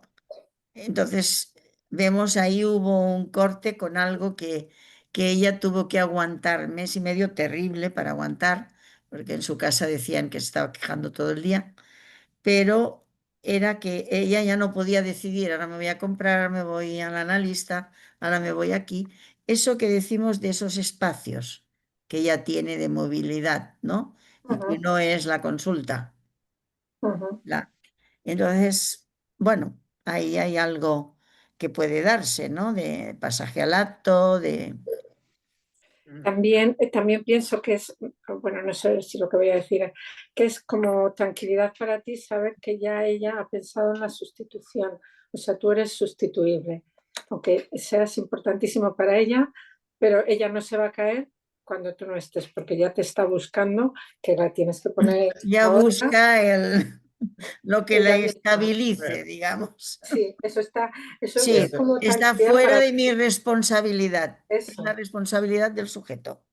Sí, sí, pero que Antes, está. antes de darle la palabra a Eugenia, quería agregar allí un par de ejemplos para ilustrar un poquito lo que es Sí, acting out sí. y lo que es pasaje al acto, que Ah, para sí, algunos vale. es un término conocido, pues para otros no. Lo voy a ilustrar de una manera simple, de una chica, en aquel entonces era adolescente, hace años, eh, y había hecho varios intentos de suicidio. Ujú, ya. um, pero, por ejemplo, acto de suicidio, ella lo contaba, que se había amarrado algo aquí al cuello, lo había colgado de la ventana, pero entonces se había caído y con el ruido los padres la habían encontrado. Y había hecho así, pues varios intentos de esos así, eh, que no parecían intentos verdaderos, vamos a decir así. O sea, no es que fuera una simulación consciente, pero lo de acting out es un término en inglés, acting out es un teatro, pues. No quiero Sí, llamarlo teatro, pero una es escena para mensaje. un otro, una Es decir, es, escena es un mensaje, era un para un intento de otro. ella inconsciente de que los padres entendieran la situación desesperada en que ella estaba. Ujú, Bueno, ella pues estuvo conmigo, pero lamentablemente pues yo pues emigré pues sí, a como 2, 3 años después, ya. el papá se comunicó conmigo que ella se había suicidado. Mm, Es decir, no me dijo los detalles de cómo fue, pero eso posiblemente ya no fue un acting out, no fue un mensaje desesperado de ayuda, de pedido de ayuda, sino ya fue, mira, aquí no hay nada que hacer, ahí sí. Entonces, eso posiblemente fue un pasaje al acto. Ya no sí. hago teatro, ya no lo intento, ya no hay Mm. mensaje posible al otro, no puedo enviarle un mensaje al otro, simplemente voy a actuar. El acto definitivo es suicidio. Bueno, Por ejemplo, es una... pasajes al acto en la adolescencia, yo he tenido algunos casos que es que se quedan embarazadas. Un embarazo en la adolescencia podía ser un pasaje al acto más que un acting out. Depende de si eso es un mensaje al otro, ¿no? O es un pasaje al acto es algo que angustia al sujeto, pero que no es un mensaje, digamos, ¿no? Ok. Bueno, sobre estos temas, pues nosotros vamos en el futuro, pues, Sí, a ahora abundar, porque la ya idea iréis de este trabajando sobre eso. curso es trabajar en este nivel múltiples cosas, una y otra vez, de distintas maneras. Pues ya en su momento les hablaremos del programa del año que viene, del ciclo que viene, que ya será de septiembre a julio. Lo vamos a dar de una vez, no como el año pasado, que hice 7 clases porque estaba tentando a ver cómo era la cosa. Bien, Eugenia, Eugenia, ¿tú estás en México no, o en otra ciudad? Sí, En en México, Ciudad de Ciudad de México. México. Ah, en México está. En México ciudad, ¿no? En la capital, digamos. Sí, ujú. Ok, Sí, muchas gracias Matilde todo lo que nos compartiste. A mí sí me gustaría escuchar el otro caso en otra ocasión. Sí, que Pedro programe psicosis infantil. Y entonces lo presentamos. Ya está, ¿Eh? ya tienen un tema del próximo ciclo. Sí, y así con lo de, iría bien con lo que dijo, ¿no? Rosario. Sí, Y podíamos discutir el diagnóstico y lo que... claro. Vale. Bueno, Y yo Eugenia. lo que te quería comentar era sobre la palabra testigo que usaron tú y el maestro Pedro. Sí, El psicoanalista se convierte en un testigo de la construcción que va realizando el paciente. sí. Es, esto estamos hablando de la psicosis, ¿no? ¿Cómo haces para mantenerte tú en esa posición como psicoanalista frente a este caso? Y si es similar esta posición de testigo en la neurosis. Ujú. A ver, en la de testigo, porque yo he puesto, hay varias cosas, ¿no? Hay un lugar a veces ocupamos de semejante, ¿no? Como un otro no, como semejante a un otro pequeño, por ejemplo, digamos, ¿no? Sería.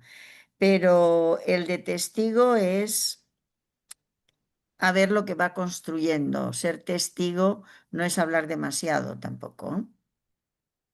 Aunque algún momento le puedo preguntar tal cosa sobre lo que me va relatando, ¿no? Pero siempre como si estuviera en otro lugar, ¿eh? Nunca puede ser una relación a dos tampoco, ¿eh? Tampoco pasa con el... No hay una relación especular, porque si yo me pongo en el lugar especular, puedo también provocar un desencadenamiento, que recuerda que se pelea mucho con su mamá, con la tía, con la prima, con no sé qué, porque son como peleas a muerte, en lo más especular. Claro, pero ella le responde, es decir, son especular en el sentido de un espejo.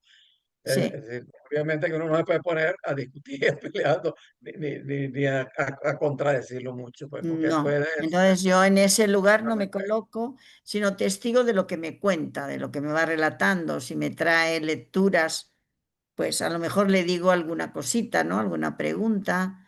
¿Y cómo es que aquí me dices esto?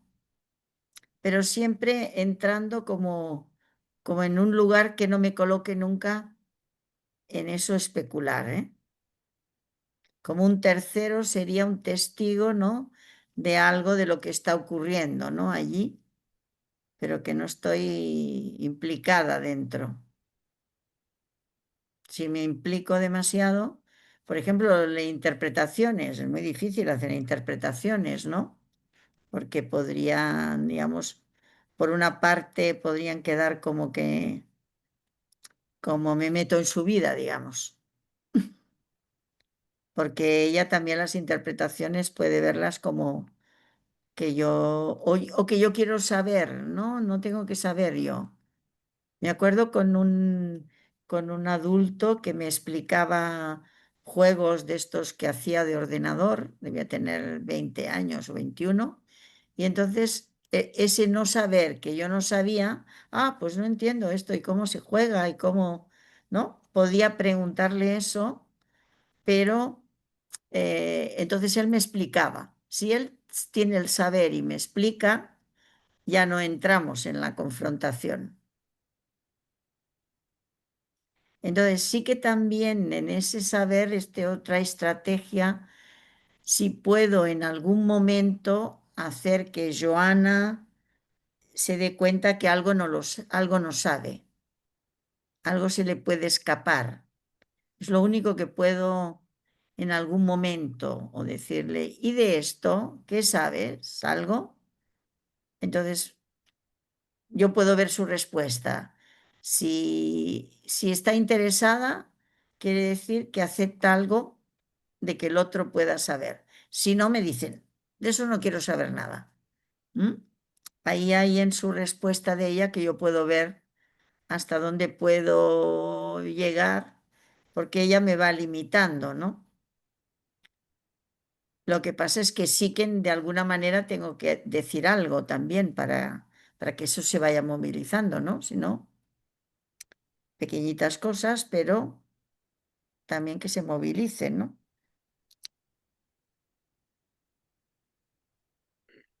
Sobre todo lo importante y quizás un más complicado es la certeza. Tienen una certeza total, que eso es complicado porque es como una roca ahí, porque una certeza y además ella se hace, por ejemplo, no sé, ideas resulta que sabe más que un médico, sabe más que el... Entonces yo le digo, pero ¿tú has hecho la prueba? Le digo yo, que me dice, esto es que tengo esto, esto y esto, se hace el diagnóstico antes de ir al médico. Entonces, cuando se cayó, me acuerdo que porque fue una escena en online, y me dice, sí, porque tengo esto, esto y esto, y no se había hecho todavía la radiografía, ni nada. Pero ella ya sabía. Entonces yo le digo, pero ¿y la prueba? ¿No? A lo mejor me atrevo a decir eso. ¿Y la prueba? ¿Qué prueba? Digo, bueno, es que eh, si se rompe algo, tiene que salir una prueba, si no. Entonces ella a lo mejor va aceptando eso, ¿no? Que del todo, pero sí que, bueno, y sabe lo que tiene que tomar en los medicamentos, si le cambian el medicamento, y le dice al psiquiatra, cámbieme porque ahora creo que en vez de tomarlo por la mañana lo tendría que tomar por el mediodía. Entonces el psiquiatra, que ya la conoce también, porque hemos hablado alguna vez, el psiquiatra y yo, entonces el psiquiatra dice, no, no, no, porque si te la tomas después no vas a dormir, por ejemplo, le dice.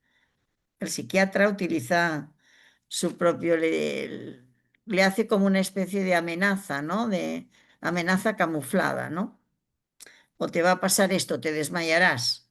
Entonces ella ya se queda, por ejemplo. Cuando se rompió la pierna, lo digo porque es un ejemplo bueno, la enyesaron y le dijeron que no podía mover el pie. Entonces ella estuvo todo el tiempo moviendo el pie, no hizo caso. Y yo le decía, ¿pero qué te dijo la doctora? Dice, y ella no hizo caso. Vino la doctora, le sacó el guis y dice, tenemos que enyesarlo otra vez, porque como se había movido y estuvo poniéndose de pie, etcétera, pues entonces fue esa segunda vez hizo caso, por ejemplo. ¿Me entendéis? Porque había la amenaza, te lo iré poniendo cada vez, le decía la doctora. ¿Entiendes un poco la cuestión de... Bueno, ¿sí? Ah, Pilar, claro. El micro, Pilar. Ahora el micro. Bueno, gracias porque la verdad es que ha sido como muy interesante ver el caso, imaginarlo y cómo lo has ido como haciendo poquito a poco, ir ganando la historia. A mí me ha parecido muy interesante y también me gustaría poder pensar que en algún futuro nos puedas explicar un poco de la psicosis infantil, ¿no? sí. Me quedan muchas preguntas, pero ya no estamos ahora como para tiempo para...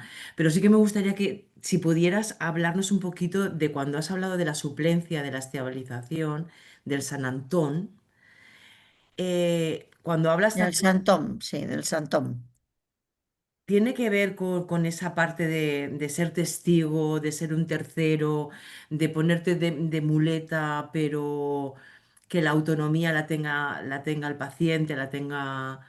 y que tú puedas ir y venir sin generar dependencia? Sí, eso es importante, pero lo que sería, digamos, la suplencia la va a tener que crear e inventar ella. ¿Qué quiere decir? Lo que sería suplencia, aparte que a veces podemos ser nosotros la suplencia. ¿Eh? Ya. Puede ser el analista, suplencia Santón, ¿no? Que Es sería, importante perdón, Matilde, si puedes explicar un poquito suplencia. sí, ¿Suplencia de qué? bueno, Y Santón, la pues, suplencia es un es, concepto más avanzado, entonces. sí, la eh, suplencia se puede ver en que cada sujeto de estos encuentra como su lugar en el mundo, por decirlo así, ¿no? Como, por ejemplo, me acuerdo del primero que yo atendí, que la suplencia era poder ser jardinero. Entonces, el ser jardinero le daba una estabilización, porque además le gustaba y era...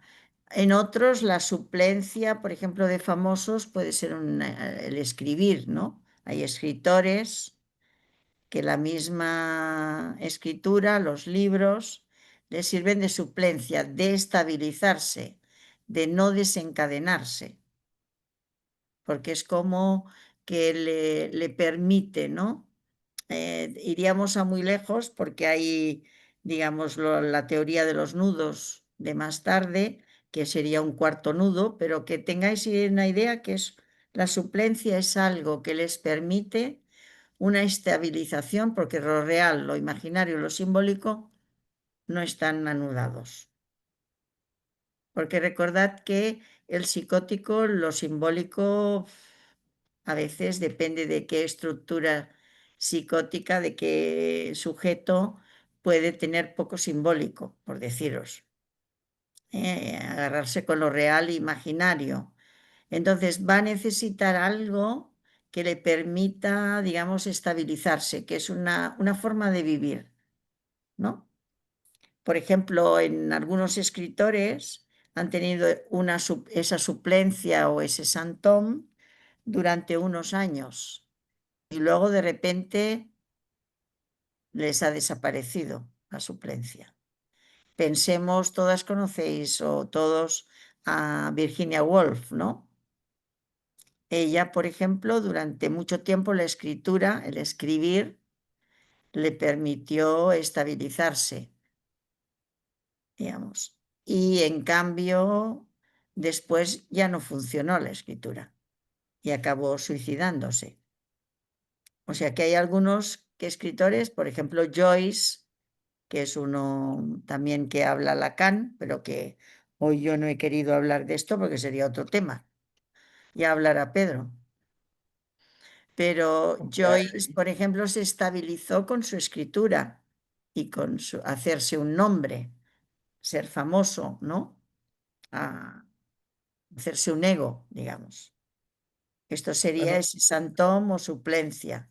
No sé si lo ujú, entendéis un poco, ¿sí? sí, Ahora, pero una cierta alguien posición en la vida ordinario que, de pacientes que podamos tener, que no sean escritores, ni pintores, ni nada, pues puede ser como este caso de un jardinero, otra que, por ejemplo, puede dar clases de inglés y ese dar clases de inglés le permite estabilizarse, por ejemplo. Y por ¿Sí? ejemplo, la suplencia en niños es más complicada de elaborar, ¿no? Es hasta que no son más adolescentes se pueda dar pero sí que se da alguna cosa que le anude un poco también, ¿eh? También es una suplencia, digamos, a lo mejor también demasiado precaria, porque, bueno, tiene que hacer todo el, ¿no? Llegar a la pubertad, abandonar la infancia. ¿Qué pasa? Ya sabéis que muchos se desencadenan en la adolescencia. La psicosis infantil a lo mejor no queda desencadenada, pero en la adolescencia puede desencadenarse. Entonces, pero sí que sería algo que tendrá que construir, ¿no? bueno, Los ¿te niños hay parece? estabilizaciones también. El niño que yo iba a presentar hoy tenía estabilizaciones, pero se desestabilizaba también. A la que había un movimiento familiar, se desestabilizaba. Entonces, ¿no? Alejandra Arango había levantado la mano. Sí, dime. Sí. Alejandra, te pedimos que coloques la cámara o no te has peinado. Ay, no me he peinado. En No te este has momento no me peinado. es Yo que posible. quería ver Se por cae si el te... No, internet. nos estás Yo haciendo que... trampa, Alejandra, pero te lo vamos a permitir. Pues adelante. Alejandra, yo que quería verte por si te había encontrado en Medellín. Sí, Ya sabes que hemos estuve en estado muy Medellín. Sí, de hecho, la primera vez cuando te conocí fue con el foro de acá de Medellín que hiciste una ponencia sobre el autismo. Ah, sí, No sí, sé si sí, lo recuerdas que nos sí, tocó reprogramarlo virtual por la sí. pandemia. Esta fue la primera vez que te seguí. Bueno, primero quiero darte las gracias por esto tan valioso que nos traes. Quedo antojada de, de la clínica con niños. Y tengo una pregunta porque ahorita cuando iniciamos, Sí. estabas mencionando que hay una diferencia también entre lo terapéutico y el análisis, ¿cierto? Y en este punto, cuando te escuchaba hablar de Joana, me pensaba cómo haces para saber entonces en qué momento está el proceso, desde lo terapéutico, desde lo clínico, desde el analítico. Me queda como un poco de duda respecto a eso. Bueno, sí, yo también lo había traído también eso, porque en realidad muchas veces hay una controversia, ¿no? Si hacemos psicoanálisis con los psicóticos, ¿no? Como también si hacemos psicoanálisis con el Exacto. autismo, ¿no? O si se trata de otro tipo, ¿no? De tratamiento con la orientación psicoanalítica o terapéutica, ¿no? Siempre hay esa cuestión, ¿no? Yo lo decía por ese lado. En el caso de Joana, yo podría decir que digamos, yo diría que ella va haciendo un recorrido que le permite, digamos, una manera de vivir, ¿no? Una manera de vivir y unos cambios terapéuticos en relación a su cuerpo, en relación a los otros, en relación, ¿no? con muchas cuestiones. Y yo creo que ahí hay unos efectos terapéuticos, ¿no? Es inevitable, que yo he contado algunos, ¿no? Entonces, yo soy psicoanalista. También nosotros hablamos del deseo del analista, ¿no? El- yo pienso que no debemos recularnos delante de la psicosis, ¿no? Pero hay diferencias con el psicoanálisis en el diván, el psicoanálisis, ¿no? De un neurótico. Eso es inevitable que hay diferencias. Sí, Y pero cuando nuestra te posición escuchaba, también es distinta. Dime. ujú, ajá, cuando te escuchaba, pues da como esa percepción también de que es una forma de análisis, no como desde el diván, ¿cierto? Pero Mm, ella avanza a su forma, como lo sí, dices, ¿cierto? Lo de la fractura del pie, ¿cierto? Lo de todo esto que has venido discutiendo me hace mm, preguntar si es una forma en la que se debe hacer análisis con ellos, ¿sí? sí. Entonces, cuando te escucho me queda como eso, bueno, es un gran reto saber hasta qué punto está el avance terapéutico y también eso que se logra ver de los avances, podría decirse como analizante. No sé, me quedan preguntas. Bueno, Me está parece bien, muy porque interesante. siempre es algo que también es el uno por uno. También tenemos que pensar que, por ejemplo, en Francia se trabaja mucho más con psicóticos que aquí, por ejemplo, en la pública, que yo estuve trabajando 20 años, trabajábamos poco con psicóticos los psicólogos, ¿no? No podíamos hacer un psicoanálisis o algo terapéutico, porque siempre es más los medicamentos, ¿no? Ahora, es verdad que cada vez vienen más psicosis en la consulta privada ahora aquí, porque también se los Ujú. veis cómo los tratan en la pública, no les dan ningún lugar, no les escuchan, ¿no? Quedan ahí, digamos, yo tengo ahora bastantes, ¿eh? Tengo unos 6 o 7 entre mujeres y hombres que atiendo en la consulta y adultos, ¿eh? En la cuestión día infantil también tenemos. porque nos vienen todos con TEA, o sea que vamos. Pero sí lo que yo de creo que buscan un lugar y yo creo que al psicoanálisis ahora van a consultar muchos más, incluso más ellos que los neuróticos que buscan otros recursos. Muchos neuróticos quieren ahora con el no, con el de esto de la felicidad, de que todo sea muy rápido, de que etcétera, podemos encontrarnos, ¿no? Ok, Muchas bueno, gracias. Sí. un saludo a Aline, que ha estado ahí de incógnito, calladita. ¿Quién? Este, Ah, Lina. Aline, si me está escuchando, ¿en dónde es que está Aline? Quizás no está escuchando ahorita. Bueno, No, sí, este, buenas tardes a todos y muchas gracias. Buenas tardes aquí en México. Estoy en la Ciudad de México. Ah, ajá, también estás ok, en México. está Muy bien. bien. Sí, sí, sí. Saludos, pues Sí, tenemos Muchas faltó dos. también gracias, de verdad. Berenice Muy Campechano, nos bien. faltó otra asistente habitual que es Berenice, y no asistió Está hoy. bien. Bueno, Nos Matilde, vemos, pues. lo podemos dejar hasta ahí porque si seguimos aquí hasta las 10. Podemos, es muy largo el tema, ¿eh? O sea que, Cómo no. Bueno, muchísimas gracias, vale, Matilde. gracias a vosotros Eh, por escucharme y bueno, bueno, ya sabes que entonces estás comprometida sí, ya a estoy hablarnos de comprometida ya. psicosis infantil.